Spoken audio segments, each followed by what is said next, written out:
Fala, Tricolor. Essa cena aqui é uma cena que pegou a torcida do Fluminense, né? Para quem não sabe ou não se atentou, isso aqui foi num pós-vitória contra o Grêmio, pelas oitavas de final da Libertadores.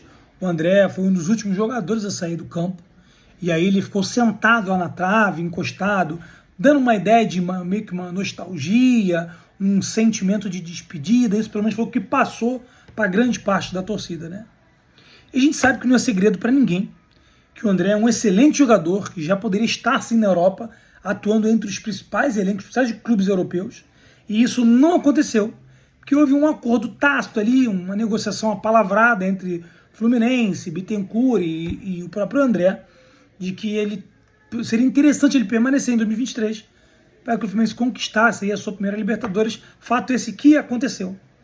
O próprio Mário Bittencourt, em entrevista, já deu algumas informações de que ele já teria começado tanto com o André quanto com o Nino, que em 2023 a principal foco do Fluminense era a conquista, mas que se em 2024 surgissem novos convites, oportunidades, o Fluminense não ia ser nenhum impeditivo, desde que fosse uma negociação relevante para o clube e para o jogador.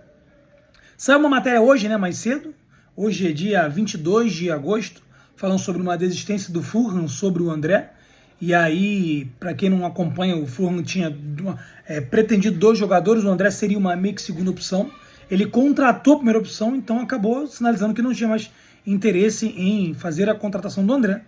Mas a gente também sabe que o mundo da bola, de contratações, em grande parte das vezes, o clube procura primeiramente os empresários, né, os pontos focais ali do jogador, para entender se o jogador tem interesse em jogar no clube, se tem uma proposta salarial, se tem uma previsão do que ele entende necessário.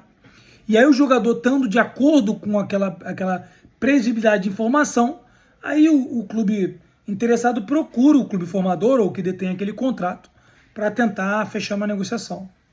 Eu não duvido nada que isso já tenha acontecido, que o André tenha sido procurado, porque logo agora no final da noite saiu uma matéria dizendo que o Manchester United e o Wolverhampton foram 2 clubes ingleses que teriam demonstrado algum interesse pela contratação do André. E aí, obviamente, gente, já imaginaram o André jogando no Manchester United? Um dos grandes europeus, é a cara do André.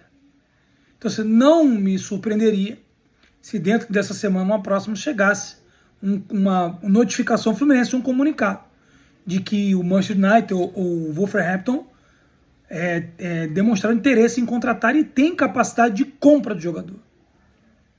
Então, Tricolor, a gente tem que primeiro agradecer por o André ter permanecido no Fluminense, agradecer ao Fluminense por ter mantido esse jogador extremamente importante, ter formado, e aí o Fluminense formado o André como jogador, como uma pessoa de bom caráter, como uma pessoa família, como uma pessoa com um amor e sentimento pelo clube, que isso é o que ele demonstra. E desejar a ele que seja muito feliz para onde ele for. Minha torcida, se for, é o Manchester United. Beleza? Saudações tricolores, que seja feito o melhor para o André e Fluminense. Grande abraço.